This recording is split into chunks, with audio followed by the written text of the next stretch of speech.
Greetings everyone. So now we are going to discuss about the sources of hydrocarbons. Hydrocarbons have been divided into, it is agreed that these are obtained from organic sources. So what are the three major organic sources, living sources from which the hydrocarbons are obtained? So these three major sources involves coal,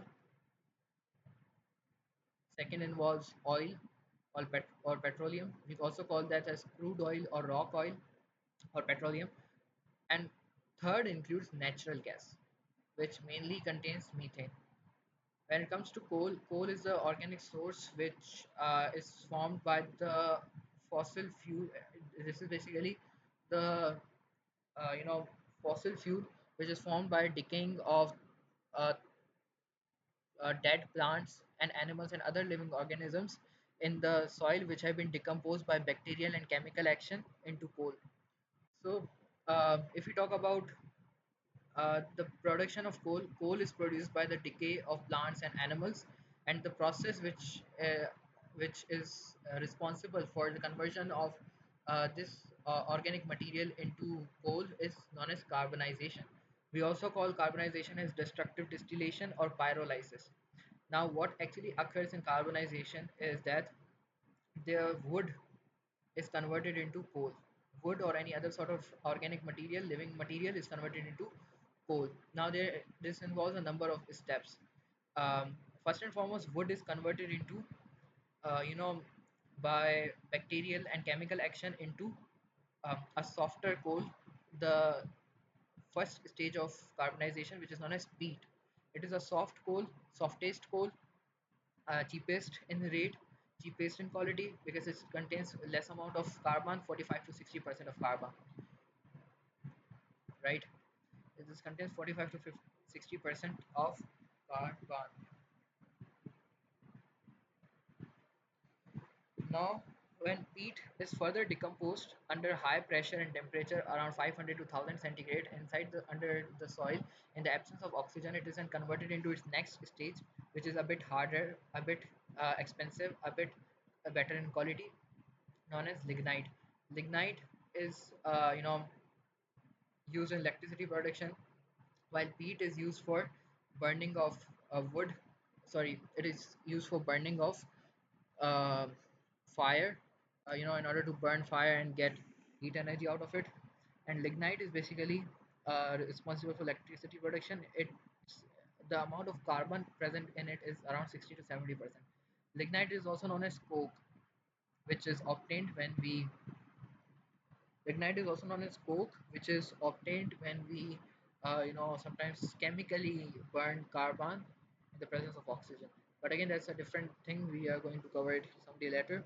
After which, when it comes to under high pressure and temperature, lignite can be converted, and further higher pressure and temperature can convert lignite into bituminous coal.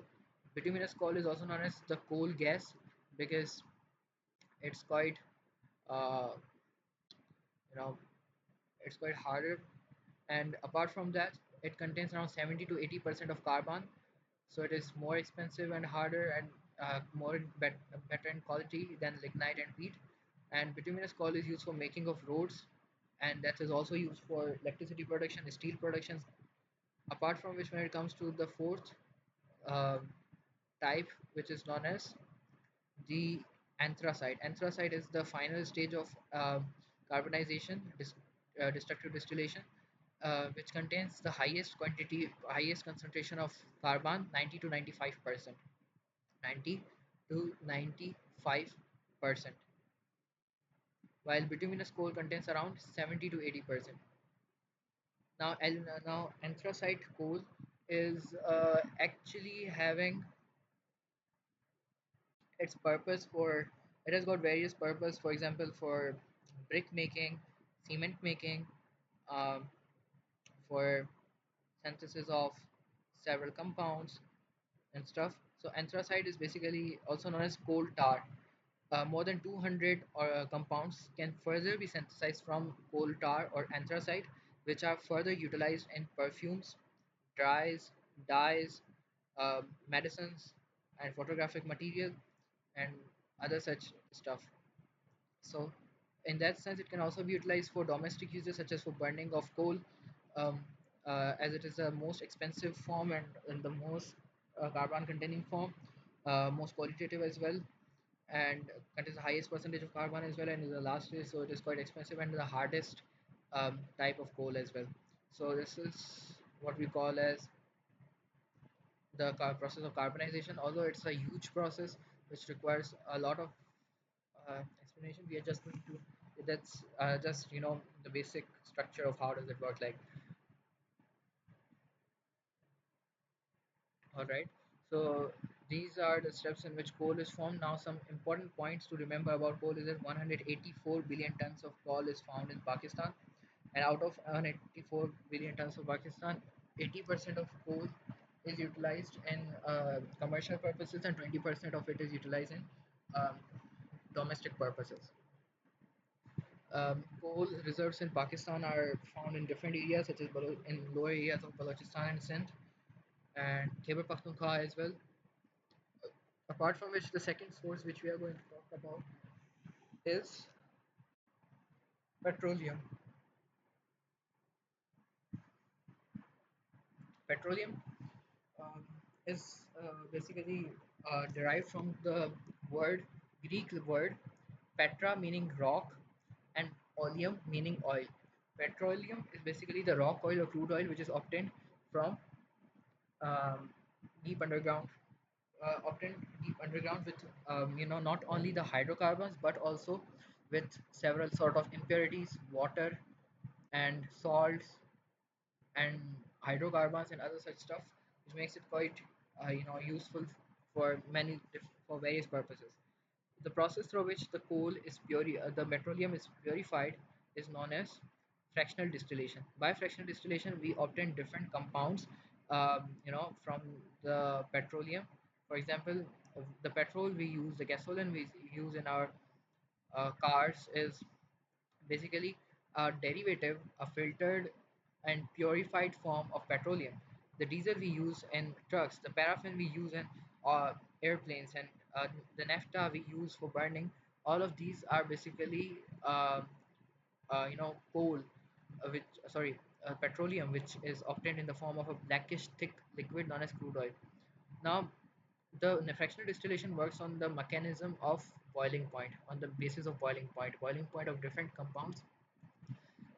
Makes the fractional distillation applicable to separate all those compounds on the basis of uh, the boiling point on which they are going to be separated, right?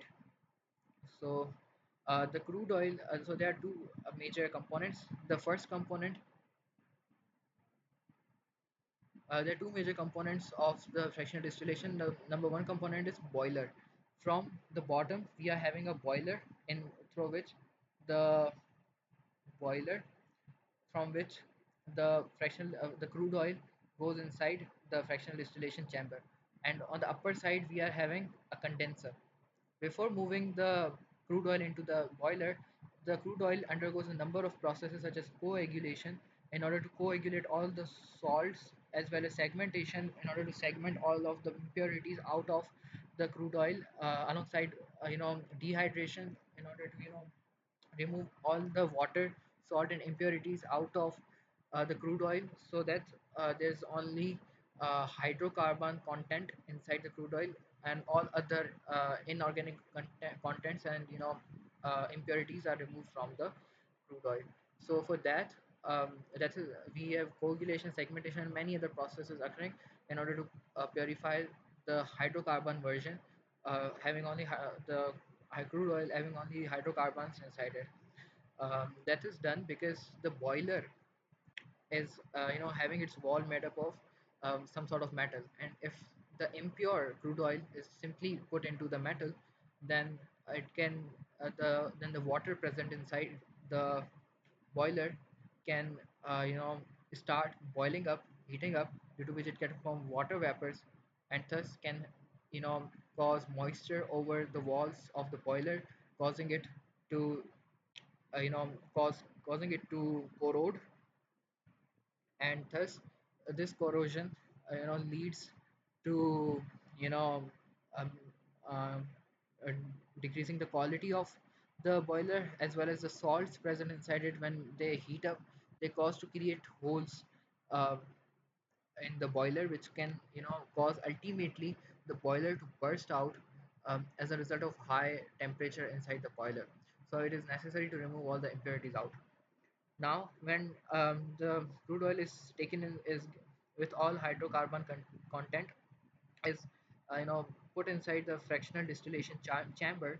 At the end point, at the bottom point, we are having the highest number of hydrocarbons. The heavy hydrocarbons from greater than carbon 14 are at this stage, and at the as we go from bottom to top, at the top we are having the lowest number of hydrocarbon ranges from C1 to C4, and so on. This is the range of hydrocarbons, such that the hydrocarbon range is highest at the bottom and least at the top. And these are the different compounds which are obtained at different temperatures. There's a process in petroleum such that whenever we extract petroleum, only 20% of the petroleum causes to give us gasoline, or the petrol we use for our vehicles.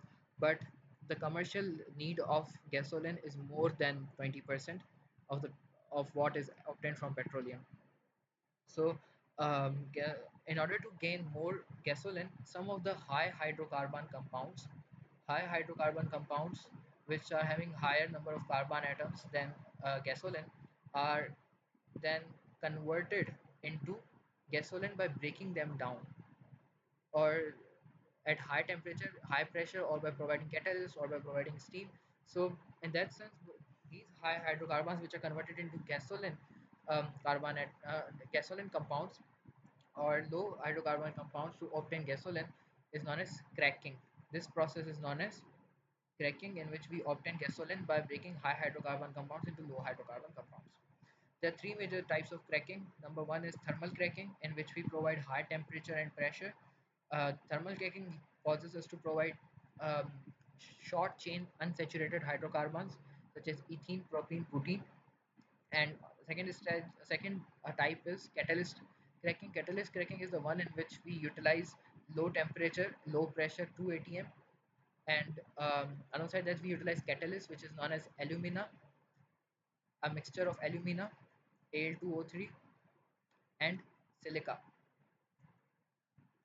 When we get a mixture of these and add that into into a reactant, then at that moment it causes to convert high hydrocarbon into low hydrocarbon, and it also increases the octane number of the gasoline, which is quite efficient in terms of providing uh, a more a more suitable and a more convenient fuel, good quality fuel. So octane number is basically a number on the basis of which we determine the quality of a fuel. If octane number is high, there is high fuel quality. If octane number is low, there is low fuel quality. We are going to discuss that in the next part. So for high octane number, good quality of fuel, we utilize catalyst cracker cracking. And third is steam cracking. Steam cracking is a process in which we cause to put all high hydrocarbons into us into water, and boil them up in order to provide them with the steam. As they get the steam, that steam causes the high hydrocarbons to sorry, they are provided with steam. The high hydrocarbons are provided with steam. As a result of steam being provided, they become heated up, and as a result of steam after being provided with steam, they are immediately cooled down. Due to cooling them down, they are then immediately converted from high hydrocarbons to low chain unsaturated hydrocarbons such as ethene, propane, and butane. So these are the three major methods which are important in getting gasoline from other hydrocarbons obtained from petroleum. And on the fourth, sorry, not on the fourth, but on another topic which we are going to have over here is reformation, reforming. So whenever we use a gasoline of low quality, we might have noticed that um, gasoline of low quality causes to create um, a metallic sound whenever we start our automobile. Let's suppose if I start my car and I have got low quality petrol in my car, Then whenever I start the car, it causes to create a heavy metallic sound in the trunk of my car, and that metallic sound causes to decrease the efficiency of the engine. So this process of having a low quality fuel and causing a heavy metallic sound, which leads to decrease in the efficiency of fuel, is known as knocking. This phenomena is known as knocking. In order to prevent knocking, the um, octane number of the petrol is increased. The octane number of petrol is supposed to be increased. Octane number, as well as the octane number is increased, uh, which is basically a number which determines the quality of fuel. Increased octane number means there is an increased quality of fuel. When octane number is increased, then the quality of fuel is increased. So if you want to increase the octane number of a fuel, we need to convert the linear hydrocarbons into branched hydrocarbons. For example, if there is n octane needs to be converted into isooctane, or it needs to be converted into 2,2,4 trimethyl pentane, so that it can make more of the branches and thus increase the octane number. So for that, high amount of temperature, high amount of high amount of temperature is given, high amount of pressure is given, and catalyst is given, oxygen in the high temperature, high pressure in the absence of oxygen, and catalyst is given in order to facilitate this process. Another possibility to increase the octane number is to add tetraethyl lead. Tetraethyl lead is basically ethyl lead. Tetraethyl lead is organic compound which can be added to the gasoline hydrocarbon in order to increase in octane number. But the problem with this is that it can you know cause to release a toxic compound, um, a pollutant compound which is known as lead oxide. Lead oxide causes air pollution, which can be quite harmful for the environment. So in that sense, these are the several methods which we discussed today. One more thing, that in steam cracking, the temperature which is provided is quite high. It's around 900 centigrade. 900 centigrade temperature is provided, high temperature, alongside which steam is provided, after which the hydrocarbons are immediately cooled down to produce low chain unsaturated hydrocarbons. Now, uh, if we talk about uh, the natural gas is basically having 85% of its concentration as methane, while the rest of the gases are also there, such as ethane, propane, butane, but 80 to 85% is methane. It is low hydrocarbon compound. C1 to C4 is the amount present in it, and um, it was first found in Balochistan in Pakistan, in the area of Sui, from where we have got the sweet gas. So in that sense, this is all about today's video. Hopefully, we will meet in the video.